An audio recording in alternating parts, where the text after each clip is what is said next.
नमस्कार, आप देख रहे हैं बात मुद्दे की। मैं हूं अविनाश।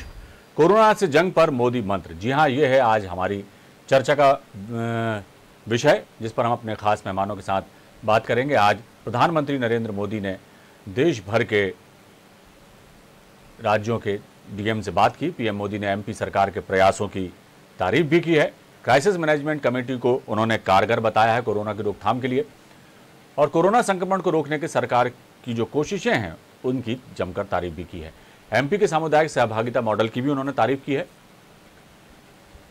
कलेक्टर्स के साथ हुई वर्चुअल बैठक में एमपी सरकार की उन्होंने तारीफ की और जिला, ब्लॉक और पंचायत स्तर पर कमेटी को कारगर बताया है। उन्होंने कहा है कि इस मॉडल से सरकार पर भार कम हुआ है। तो कोरोना से लड़ाई में जनता का जुड़ाव पैदा हुआ, ये कहना है प्रधानमंत्री नरेंद्र मोदी का। पीएम ने 9 राज्यों के 46 डीएम से आज चर्चा की और कोरोना से जंग जीतने का मंत्र उन्हें दिया।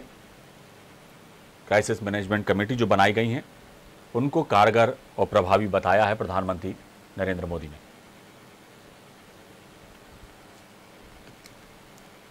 और इन्हीं सब बातों पर आज चर्चा के लिए हमारे साथ खास मेहमान जुड़े हैं। भारतीय जनता पार्टी के नेता चेतन सिंह हमारे साथ हैं, ब्रजेश पांडे जी हैं, कांग्रेस प्रवक्ता हैं, संदीप पौराणिक हैं, वरिष्ठ पत्रकार हैं। आप सभी का बहुत बहुत स्वागत हमारे कार्यक्रम में। ब्रजेश जी, सबसे पहले शुरुआत आपसे करता हूं। क्या कहेंगे, मोदी जी ने जो मंत्र दिए हैं, सरकार द्वारा जो काम किए जा रहे हैं मध्य प्रदेश सरकार द्वारा, उनकी तारीफ भी की है, और क्राइसिस मैनेजमेंट कमेटी को जिस तरह से उन्होंने कारगर बताया है, आने वाले समय में उनके जो सुझाव दिए हैं, जो मंत्र दिए हैं, जो जिन बातों पर उन्होंने जोर दिया है, क्या कहेंगे उसको लेकर? देखिए अविनाश जी, देश के प्रधानमंत्री ने जो ये प्रयास किया है, इस प्रयास का क्या होगा ये तो बात, लेकिन ये अच्छा प्रयास है, मैं इसका स्वागत। और जिस तरह से प्रधानमंत्री जी ने राज्यों 40 डीएम से चर्चा किया और डीएम से चर्चा करने के बाद उन्होंने कोरोना संक्रमण को रोकने को, उस मॉडल को, मध्य प्रदेश मॉडल को और मध्य प्रदेश सरकार के एजेंडे को तारीफ की। सबसे बड़ी बात ये कि अभी मैं रहा हूँ कि केंद्र की सरकार जो गाइडलाइन, WHO की जो गाइडलाइन है, ICMR की गाइडलाइन है, उसी तरह हमारे देश सरकार की कोरोना की महामारी को लेकर के केंद्रीय स्वास्थ्य मंत्रालय अपनी एक गाइडलाइन बनाता है। हम समझते हैं इसी गाइडलाइन पर पालन करना चाहिए था हर राज्य की सरकारों को। आप दिल्ली का केस देखिए, दिल्ली के केस में अरविंद केजरीवाल जी ने प्रोटोकॉल तोड़ा था और बाद में उसकी इजाजत नहीं थी टेलीकास्ट की। बाद में अरविंद केजरीवाल जी ने प्रधानमंत्री से माफी भी मांगी थी। लेकिन सबसे बड़ी बात ये कि अरविंद केजरीवाल जी ने जो प्रोटोकॉल तोड़ा था उसमें किस बात की बात, जिसको लेकर सुप्रीम कोर्ट ने कहा कि ऑक्सीजन की कमी है, ऑक्सीजन की सप्लाई प्रॉपर वे पे दिल्ली को होना चाहिए, और भी बहुत सारी बातें थी। तो ऐसा इतना बड़ा अपराध नहीं था। लेकिन आज जिस तरह से मीटिंग में प्रधानमंत्री जी ने अरविंद केजरीवाल जी का जिक्र किया, ये कि उसका विरोध किया, ये भी प्रोटोकॉल के खिलाफ बात जाए। क्योंकि देखिए, किसी के साथ वैचारिक मतैक हो सकता है, लेकिन मंतव्य तो राजनीतिक होता। और पता नहीं किसने प्रधानमंत्री जी का कोई ब्रीफ किया था किसी के साथ, चाहे वो भाजपा की सरकार हो और चाहे वो कांग्रेस की सरकार हो, चाहे अन्य दलों की सरकार। आप जब एड्रेस करते हैं देश को, तो आपकी प्रायोरिटी देश की बातें होनी चाहिए। किसी व्यक्ति को लेकर के, किसी मिनिस्टर को लेकर के नाराजगी दिखाने की जरूरत नहीं थी। दूसरी बात ये कि जो है कि केंद्र सरकार जो रिकवरी रेट दे रही है, केंद्र सरकार की रिकवरी रेट के मामले में 10.8% आबादी संक्रमित हुई है, जबकि उन्होंने महाराष्ट्र, यूपी का भी हवाला दिया है। वहां बताया गया कि 6 राज्यों में केसेस घटे हैं। हम समझते हैं कि जिन लोगों ने ग्राउंड जीरो की रिपोर्ट किया है, जिन पत्रकारों ने, जिन अखबार नवीशों ने और पौराणिक साहब तरीके जिन विद्वान ने ग्राउंड जीरो पे देखा है, वहां पर शमशान घाट में कैजुअलिटीज कहीं किसी तरह से कम है। आंकड़े कुछ भी कहें, इन आंकड़ों से बचना चाहिए था। और आंकड़ों की स्थिति अगर जनता के साथ तालमेल न करे तो इस तरह का जाया करता है कि आप बात कर रहे हैं कि हम टी शर्ट और पैंट पहनेंगे, वहाँ फुल टी शर्ट, वहाँ पे टी शर्ट की जगह वहाँ पर फुल टी शर्ट दिखती है, तो हम समझते हैं कि इससे बचना चाहिए था। और चलिए दो तीन चीजें और चर्चा हैं को आगे जो बढ़ाएंगे आप ब्रजेश जी। हमारे और भी मेहमान जुड़े हुए हैं, उनकी प्रतिक्रिया भी ले लेते हैं। चेतन सिंह जी, आपका बहुत स्वागत हमारे कार्यक्रम में। क्या कहेंगे मौजूदा दौर में, जिस तरह से मोदी जी ने मंत्र दिया, डीएम से, तमाम राज्यों के डीएम से उन्होंने बातचीत की और स्थिति का जायजा भी लिया और चिंता भी जाहिर की है कई मुद्दों पर उन्होंने, कि किस तरह से ग्रामीण क्षेत्रों में हमें जागरूकता पैदा करनी है और कोरोना की रोकथाम के लिए जो काम किए जाने चाहिए। लेकिन जो पिछले दिनों हुआ और जितनी मौतें हुई कोरोना से और जितनी तादाद में संक्रमित हमारे देश में पाए गए, हमारे राज्य में भी पाए गए, ठीक है, अच्छी बात है कि हम धीरे धीरे कोरोना पर काबू पा रहे हैं और उसकी रफ्तार भी कम हो रही है, लेकिन कहीं ना कहीं तो चूक हुई है। लेकिन इससे सबक लेकर हमें आगे और क्या एहतियाती कदम उठाने चाहिए, क्योंकि तीसरी लहर के भी जो है आशंका व्यक्त की जा रही है। चेतन जी, तो क्या लगता है आपको कि सरकार ने अभी जो कोरोना की रोकथाम के लिए प्रयास किए वो सार्थक भी हुए? कोरोना कम भी हो रहा है, ग्राफ गिर रहा है, पॉजिटिविटी रेट भी जो है कम हो रहा है, लेकिन आने वाला समय भी चुनौतियों भरा है, चुनौती खत्म नहीं हुई है, उनका किस तरह से सामना करेंगे ताकि आने वाले समय में इस भयावहता का सामना प्रदेश की और देश की जनता को ना करना पड़े? क्या कहेंगे? देखिए, जिस प्रकार से सेकेंड वेव आई है हमारे हिंदुस्तान में जी, और ये निसंदेह सरकार ने इस बात का आकलन नहीं किया था कि इतनी बड़ी वेव है। सारे राज्य की सरकारों को केंद्र का अलर्ट था। हर राज्य की व्यवस्था, इंटरनल व्यवस्था करना ये राज्य सरकारों का काम है। आप टीवी पर बैठ करके माननीय प्रधानमंत्री जी को, किसी को भी, कि उन्होंने ये नहीं किया, वो नहीं किया। आपको याद होगा कि पिछली बार के लॉकडाउन में जब माननीय प्रधानमंत्री जी ने स्वतः ही सारे हिंदुस्तान को लॉकडाउन की घोषणा की थी, तब सारे नेता चिल्ला रहे थे कि माननीय प्रधानमंत्री जी ने राज्य के अधिकारों का हनन कर लिया। उसके बाद 1 महीने के बाद फिर धीरे धीरे माननीय प्रधानमंत्री जी ने, माननीय गृह मंत्री अमित शाह जी ने, दोनों लोगों ने कहा कि ठीक है, राज्य अपने स्तर पर निर्णय लें, हमारी तरफ से उनको छूट है। क्या हुआ सेकंड वेव में? किसी भी राज्य ने, मैं किसी को दोष आरोपित नहीं करना चाहता, लेकिन किसी भी राज्य ने अपने राज्य के नागरिकों के प्राणों पर प्रायोरिटी नहीं रखी। सबने टैक्स की प्रायोरिटी रखी, किसी ने वसूली की प्रायोरिटी रखी, किसी ने अपने अन्य कारणों से अपने अपने संसाधनों को कहीं ना कहीं रेवेन्यू में तब्दील करने का काम करते रहे, लेकिन जनता की प्रायोरिटी किसी की नहीं थी।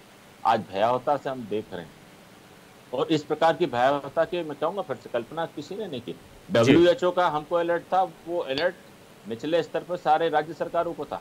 अभी जिस तूफान से हमारा देश गुजर रहा है, कल भी, आज भी और शायद कल भी, इसकी तैयारी हम 7-8 दिन से कर रहे हैं, लेकिन होने वाली कैजुअलिटी को हम उतना रोक नहीं पाए।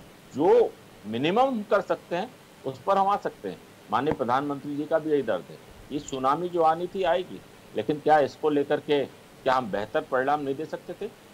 क्या हम हॉस्पिटल नहीं बना सकते थे? क्या कोविड सेंटर नहीं बना सकते थे? क्या सामुदायिक कोविड सेंटर नहीं बना सकते थे? क्या क्राइसिस मैनेजमेंट की जो कमेटियां आज हम बना रहे हैं, इसको हम क्या वार्ड स्तर पर, पंचायत स्तर पर, जिले स्तर पर नहीं बना सकते थे? क्या हम लोगों को आपस में जोड़ करके इन सारी गतिविधियों की जानकारी नहीं दे सकते थे? आज बार बार सरकार को लॉकडाउन लॉकडाउन लॉकडाउन कहना पड़ता है, उसके बाद भी पालन कराने के लिए कहीं ना कहीं पुलिस फोर्स को सड़क पर उतरना पड़ता है। क्या इसके प्रति हम लोगों को एक जागरूकता का अभियान नहीं चला सकते थे? जागरूकता के साथ चेतन जी बिल्कुल आपकी बात सही है, मैं आपको बीच में टोक रहा हूं, आप फिर उसके बाद अपनी बात कंटिन्यू करिएगा। लेकिन अब जो बीती गई विसार देने की ही जरूरत है, क्योंकि अब लकीर पर लाठी पीटने से कोई मतलब नहीं है। लेकिन आने वाले दिनों में इन सब तमाम चीजों से जो पिछली गलतियां हो गई, जो हमने असावधानी बरती, या हमें जो अंदेशा नहीं था कि दूसरी लहर इतनी ज्यादा प्रभावी होगी कि हम उसका सामना नहीं कर पाएंगे, उसको संभाल नहीं पाएंगे, लेकिन अब हमें सबक मिल चुका है।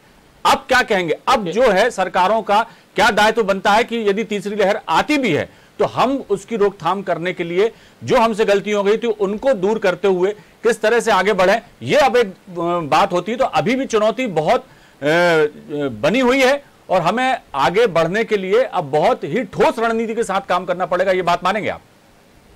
देखिए, निश्चित रूप से। और इस भयंकर क्राइसिस के समय में जिस प्रकार का मैनेजमेंट, जिस प्रकार की व्यवस्था मध्य प्रदेश सरकार ने की, निसंदेह माननीय प्रधानमंत्री जी ने आज खुले मन से उसकी तारीफ की।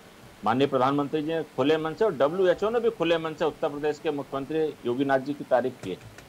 जो भी अच्छे काम करे, इसमें कोई पार्टी का वो थोड़ी ना होता। उद्धव ठाकरे जी की भी माननीय प्रधानमंत्री जी ने तारीफ की, और इस बार जो भयावहता है ये हमको बहुत कुछ सिखा गई है। ये हमको बहुत कुछ ये बता गई है कि राजनीतिक आरोप प्रत्यारोप से हटकर भी आपको हमेशा अलर्ट रहना पड़ेगा। इस देश को बचाने की खातिर, इस देश की 130 करोड़ जनता की खातिर कितने भी हम पे आरोप लगे, लेकिन हमको हमारे नई दृष्टि मिली है और नई सोच मिली है, क्योंकि हमने नई ठोकर भी खाई है। बिल्कुल चेतन जी, जो बिल्कुल सही कहा आपने। और अब करके अनेक जी जरूरी भी है करके जिस प्रकार की भ्रम की स्थिति थी, उन सबको हमने हिंदुस्तान में आने के दरवाजे खोल दिए। तो जहां जहां टैक्स को हमको कम करना था उनको छूट भी दी। रेमडेसिविर इंजेक्शन आज 3 दिन के बाद अब अस्पताल से कोई नहीं पूछने वाला कि रेमडेसिविर इंजेक्शन कहां मिलेगा, क्यों नहीं मिल रहा है, इतना खुला बाजार में आ जाएगा। डीआरडीओ को मैं बधाई देना चाहता हूं। आप देखिए, बेहतर पाउडर के रूप में उन्होंने कोरोना का कंप्लीट इलाज दिया है। अभी कंप्लीट इलाज कहीं था नहीं, पहली बार डीआरडीओ ने इस सारे वर्ल्ड में एक इलाज के रूप में कोई पाउडर दिया है। तो मुझे लगता है आने वाले समय में इस हिंदुस्तान की काबिलियत पर, हिंदुस्तान के साइंटिस्ट पर और इस हिंदुस्तान की काबिलियत पर किसी को शक नहीं है चेतन जी। हिंदुस्तान के वैज्ञानिकों पर किसी को शक नहीं है, ना डॉक्टरों पर किसी को शक है। लेकिन सवाल तब उठते हैं जब लापरवाहियां बरती जाती हैं और कहीं ना कहीं चीजें जो है गलत हो जाती हैं, जिसका खामियाजा अभी जो दूसरी लहर में हमें देखने को मिला। बहरहाल चर्चा हम आगे बढ़ाएंगे, आपसे भी बात करूंगा, लेकिन प्रतिक्रिया ले लेता हूं। वरिष्ठ पत्रकार संदीप पौराणिक जी हमारे साथ हैं। संदीप जी, आपने ब्रजेश जी को भी सुना, चेतन जी को भी सुना, मौजूदा हालातों को भी आप देख रहे हैं, क्या कहेंगे? क्योंकि अब जो है चुनौती ऐसा नहीं है कि कम हो गई है, और ज्यादा कठिन हो गई है। और क्योंकि आने वाले समय में हमें सिर्फ कोरोना से लड़ाई लड़ना है, इसकी रोकथाम करना है, बल्कि चौपट हो चुकी अर्थव्यवस्था को लेकर भी बहुत सारी तैयारियां करनी है। बहुत कुछ जो है इसमें हमारे देश की जनता ने खोया है इस दूसरी लहर में, और उस सबको ठीक करने में हमें बहुत वक्त लगेगा। लेकिन चुनौतियां चौतरफा हैं और सरकारों को अब फूंक फूंक कर कदम रखना होगा कि कहीं से अब कोई ऐसी चूक ना हो जाए, अब कोई ऐसी गलती ना हो जाए कि हमारे देश की जनता को, हमारे प्रदेश की जनता को कोई नुकसान हो। क्या कहेंगे?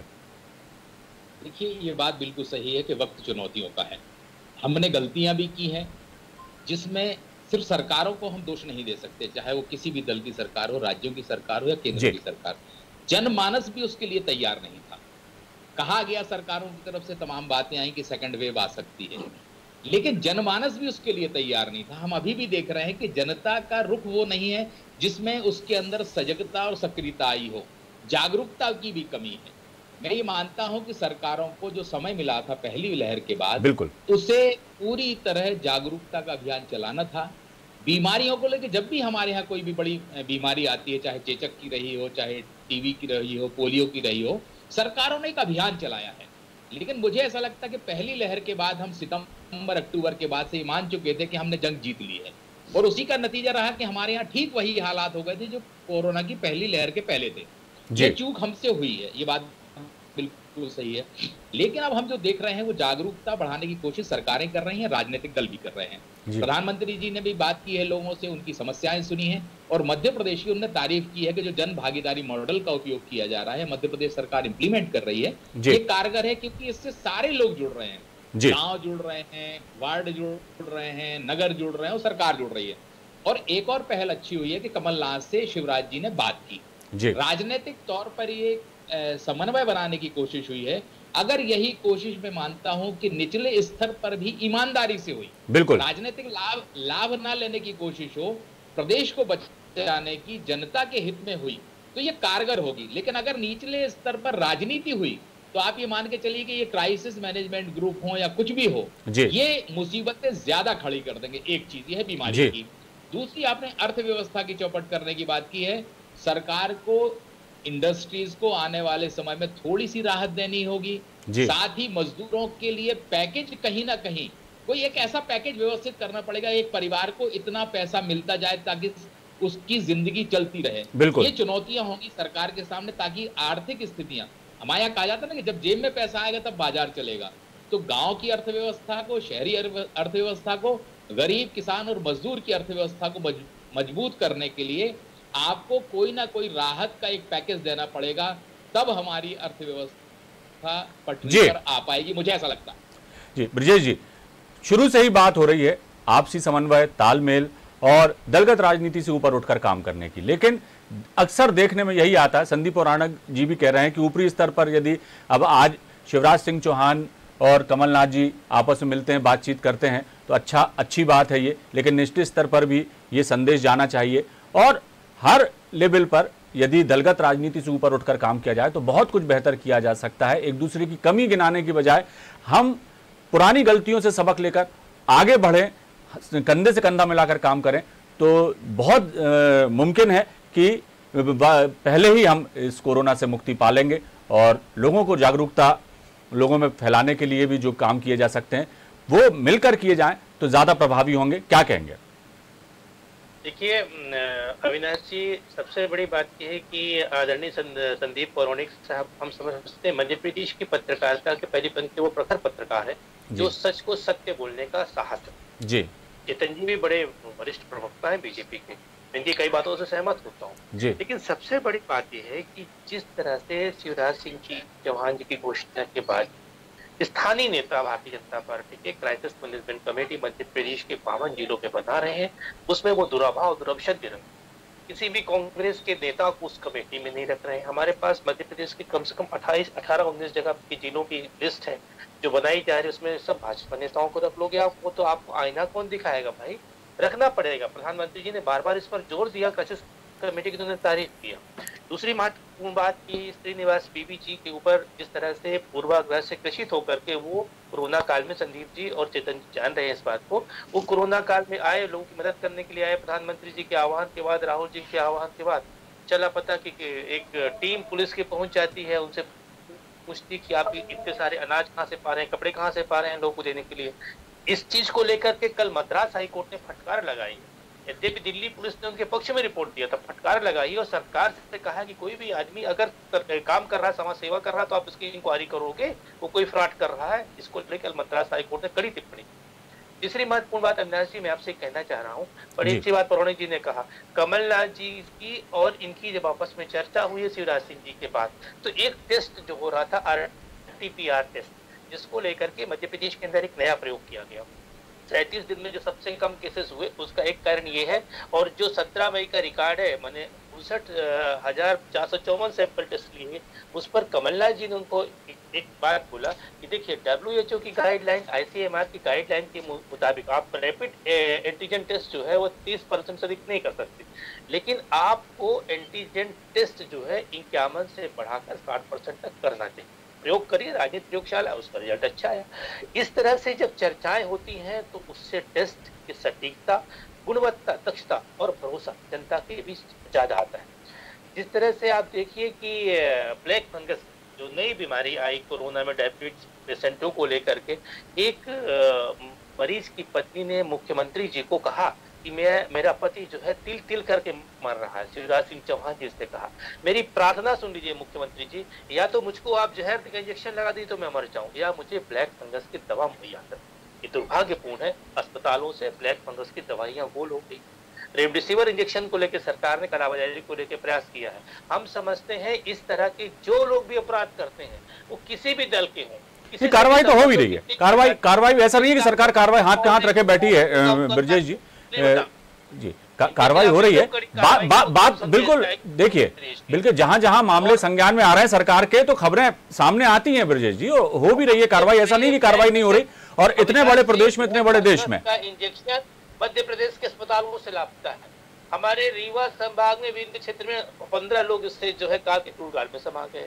तो सरकार को देखना पड़ेगा ना, सरकार को अब थोड़ी के अस्पताल से गायब हो जाएंगे, आखिर कोई ना कोई तो चोरी किया ना, कोई ना कोई तो इसमें इन्वॉल्व है। सरकार को कड़ी कार्रवाई करना चाहिए, एकदम सूली में टांग दे सरकार इनको। देर चलिए, लेकिन बात समन्वय की हो रही थी ब्रजेश जी, और आपने जो मुद्दा उठाया, ये सवाल सिर्फ आप ही नहीं उठा रहे, जनता भी सरकार से सवाल कर रही है कि भाई क्या वजह है कि दवाइयों की कालाबाजारी हो रही है या तमाम चीजें हैं। जहां जहां मामले संज्ञान में आए तो ऐसा आप बिल्कुल सिरे से खारिज नहीं कर सकते सरकार के प्रयासों को। सरकार कार्रवाई भी कर रही है और दोषियों को सजा भी दी जा रही है, रासुका की कार्रवाई भी हो रही है, और जो मामले सामने आते हैं वो वैसा किया भी जा रहा है। लेकिन और ये भी विपक्ष का भी धर्म है, आपका भी धर्म है कि भाई आप बता रहे हैं चीजों को, सरकार सुन भी रही है, लेकिन सिरे से उसके प्रयासों को खारिज भी नहीं किया जा सकता। लेकिन बात अभी ये हो रही थी ब्रजेश जी, कह रहा हूं कि सिस्टम में जो लोच है, इस लोच को ठीक करिए। और जो इस बात से हमारे भारतीय जनता पार्टी आदरणीय प्रवक्ता जी भी सहमत होंगे, आदरणीय सभी सहमत हैं, ये इसमें कोई कमियों को दूर किया जाना चाहिए, और यदि इस तरह की कोई गड़बड़ी होती है तो उसको भी दूर करने का प्रयास सरकार करना चाहिए। चलिए आपको ही करता है, चलिए आप, अरे ब्रजेश जी, आप दूसरों को भी तो मौका दीजिए। हम चेतन जी से सवाल करेंगे ना इसके बारे में। चेतन जी, ब्रजेश जी जो कह रहे हैं, बात हो रही थी समन्वय की कि दलगत राजनीति से ऊपर उठकर हमें काम करना चाहिए, लेकिन बात फिर वहीं आ जाती है आरोप प्रत्यारोप की। कहीं ना कहीं इतने बड़े प्रदेश में यदि ऐसा सब कुछ होता है और सरकार के सामने यदि कोई बात सामने आती है, सरकार उस पर कार्रवाई ना करे, तब बात होती है, लेकिन कार्रवाई भी हो रही है। हाँ, ये जरूर है कि अब ठोस रणनीति अपनाकर इस तरह से कदम उठाने होंगे सरकार को, ताकि यदि इस तरह की कोई मंशा रखता भी है कालाबाजारी करने की, दवाओं की किल्लत यदि हो रही है या किसी तरह का कोई फायदा उठाना चाहता है कोई व्यक्ति, तो ऐसे ठोस कानून या प्रावधान किए जाने चाहिए कि वो ऐसा सोचने से भी पहले उसकी रूह कांप जाए और वो ऐसा ना कर पाए, और एक पारदर्शिता बरती जाना चाहिए। लेकिन उसके लिए जरूरी है कि सबको समन्वित प्रयासों से ही आगे बढ़ना पड़ेगा। क्या कहेंगे चेतन जी? देखिए अविनाश जी, 3 प्रश्न हैं आपके जी। एक तो माननीय प्रधानमंत्री जी को लेकर के मेरे मित्र ने जो बात कही, माननीय प्रधानमंत्री जी ने अपने उद्बोधन में सारे ही चीफ मिनिस्टरों से बहुत साफ कहा है कि आप आरटीपीसीआर टेस्ट बढ़ाइए। आप आंकड़े क्यों छुपा रहे हैं? क्या डर है? अगर है मेरे यहाँ संक्रमण तो आप बात करिए। आपको चाहिए कि आप बताइए ना, आपको हमसे क्या मदद चाहिए, आप हमको बताइए। प्रधानमंत्री फंड केयर फंड से जब वेंटिलेटर्स आए तो आप देखिए इस देश के अनेक राज्यों का चरित्र देखिए सरकार का, कि उस वेंटिलेटर्स को उपयोग में से नहीं ला रहे थे क्योंकि उसमें उनका जो कमीशन था वो कमीशन मारा गया। इतनी दुर्भाग्यपूर्ण स्थितियां हैं। ब्रजेश जी की कई बातों से मैं सहमत हूँ। जिस प्रकार से कालाबाजारी को लेकर के उन्होंने जो बात कही है, निसंदेह इसको लेकर के इस देश में जो भी मानवता का दृष्टिकोण रखता है, जिसमें मानव के थोड़े बहुत भी गुण है, वो आदमी कोई इस बात का समर्थन नहीं कर सकता कि वर्तमान के जो कानून है, वर्तमान के इन कानूनों में जिस प्रकार की कालाबाजारी है, हम उसको रोकने में सक्षम नहीं है। रही बात अविनाश जी, फिर वही कहूंगा कि अगर सरकार किसी विषय पर सख्त होती है तो उसके नीचे इस कानून को इम्प्लीमेंट करने की जो एजेंसी, जिसको हम आईपीसी की धारा हम देकर के बैठे हैं, जिसका नाम है पुलिस जी, ये पुलिस का करप्शन बढ़ जाता है। बहुत दुर्भाग्य के साथ मैं कह रहा हूं इस बात को जी। उनका करप्शन बढ़ जाता है। अगर आज मान लीजिए कहीं पे 500 रुपए का जुर्माना होता है, अगर कोई कहता है कि नहीं, तो बोलते नहीं 500 का जुर्माना है, आपको 300 रुपए तो देने पड़ेंगे। ये सब पे भी लागू नहीं है।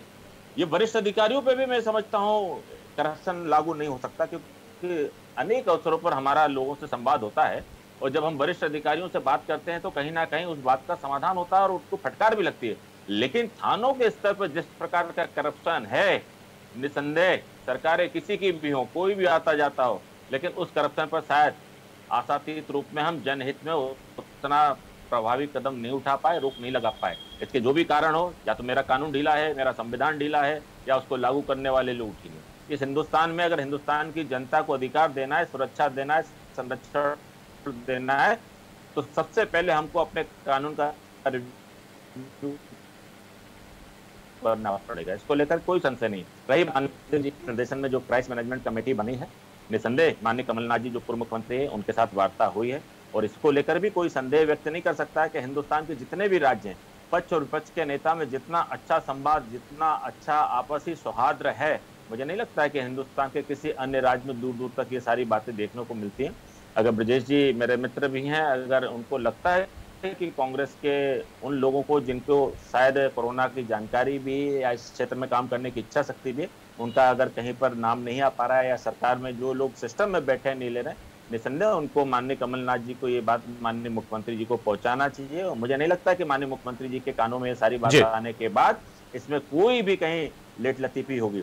और एक बात अविनाश जी मैं जरूर कहना चाहूंगा जी कि जागरूकता तो हम सबको लानी पड़ेगी। बिल्कुल बिल्कुल बिल्कुल बिल्कुल, इस बात को तो हम सभी स्वीकार करें, चाहे जनता हो चाहे सरकार हो, बिल्कुल के खिलाफ लड़ने बिल्कुल बिल्कुल हम सबको लाना पड़ेगा। बहुत जरूरी है। सरकार के साथ अगर कोई करप्शन करता है उसके सुर में सुर मिलाना है, और मैं केवल विपक्ष के नाते आलोचना करूं, ये दोनों बातों से परे हमको निकल करके जनहित और आम आदमी के मुद्दों पर बात करनी पड़ेगी। बिल्कुल सही कहा आपने चेतन जी, और जिस बेबाकी से आपने बात करी कि सिस्टम में कई जो खामियां हैं उनको हमें दूर करना ही होगा, तब जाकर के जो जनता की सेवा का लक्ष्य है सरकारों का वो पूरा हो, तभी हो पाएगा जब इन सब खामियों को दूर किया जाए और ब्रजेश जी, आप भी इत्तेफाक करेंगे कि किस बेबाकी के साथ चेतन सिंह जी ने आपकी बातों का या आरोप कोई लगा रहा है तो उसका प्रत्यारोप उन्होंने नहीं लगाया, सीधे सीधे कई चीजें उन्होंने स्वीकार भी की हैं कि सिस्टम में ही कोई ना कोई खामी है और जिसकी वजह से चीजें बिगड़ती हैं। जब वो इस तरह से बात करते हैं तो आपको भी बड़ा दिल करके सब साथ में आना चाहिए और मिलकर इस कोरोना की जंग में हमें जीत हासिल करने के लिए आगे बढ़ना चाहिए। संदीप जी, आपने ब्रजेश जी को भी सुना, चेतन जी ने भी जिस बेबाकी से बात करी, क्या कहेंगे? अरे ब्रजेश जी, समय थोड़ा सा कम है, इस वजह से हम चाहेंगे कि अंतिम प्रतिक्रिया संदीप जी दे दें। संदीप जी, क्या कहेंगे? वाकई में बात सही है कि ब्रजेश जी ने भी अपनी बात पूरे तरीके से रखी, चेतन जी ने बेबाकी से बात करी। सत्ता पक्ष का आदमी जब बेबाकी से बात करता है तो अच्छा लगता है कि वाकई में वो कमियों को स्वीकार रहा है। और सुधार की गुंजाइश तभी होती है जब सत्ता पक्ष कमियों को स्वीकारता है जी। जहां तक कालाबाजारी की बात है, ब्लैक फंगस की बात है, सरकार का रवैया सख्त है, रासुका कानून के तहत कार्रवाइयां हो रही हैं, दवाइयां चीजें उपलब्ध कराने की कोशिश हो रही है, लेकिन मुझे ये लग रहा है कि सरकार का रवैया एक ऐसा नजर आना चाहिए किसी भी एक आदमी पे, जो लोग गलत कर रहे हैं, अस्पतालों में आयुष्मान कार्ड का लाभ नहीं दे रहे हैं मरीजों को, गरीब मरीजों को लाभ नहीं दे रहे हैं, उन्हें अस्पतालों से बाहर कर दिया जा रहा है, ऐसे लोगों के चाहे वो कितने भी ताकतवर हों, सरकार को सख्त कार्रवाई करनी चाहिए और गरीब के बीच ये संदेश जाना चाहिए कि सरकार उनकी है, सरकार उनके लिए काम कर रही है। तभी ऐसा लगेगा कि लोगों में एक भरोसा पैदा होगा। बिल्कुल, बात ये सही है कि ये महामारी बड़ी है, सरकार के साथ जनता को और विपक्ष को साथ आना पड़ेगा, तभी हम ये जंग आसानी से जीत पाएंगे। बिल्कुल सही कहा आपने संदीप, बिल्कुल जी।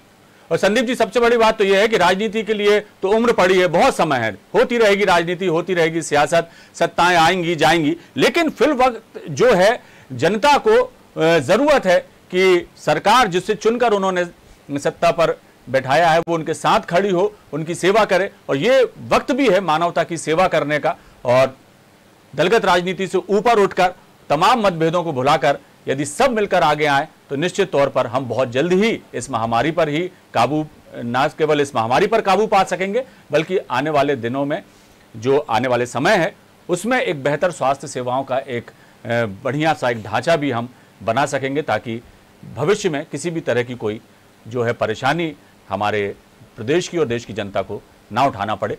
बहुत बहुत शुक्रिया संदीप जी इस चर्चा में भाग लेने के लिए। ब्रजेश जी, आपका बहुत शुक्रिया। चेतन जी, आपका बहुत शुक्रिया इस चर्चा में भाग लेने के लिए। तो ये जो लड़ाई है कोरोना के खिलाफ, वो सबको मिलकर लड़ना पड़ेगी और गलती सिर्फ सरकारों की या शासन या प्रशासन की नहीं है, कहीं ना कहीं हम आप भी जिम्मेदार हैं इस स्थिति के लिए। यदि हम जागरूक रहते, हम गाइडलाइंस का पालन करते, तो सरकार का सहयोग करते, तो ये स्थिति नहीं होती। तो समन्वित प्रयासों से ही ये जंग जीती जाएगी, किसी एक के प्रयासों से नहीं। फिलहाल दीजिए इजाजत, बने रहिए हमारे साथ, खबरों का सिलसिला लगातार जारी है। नमस्कार।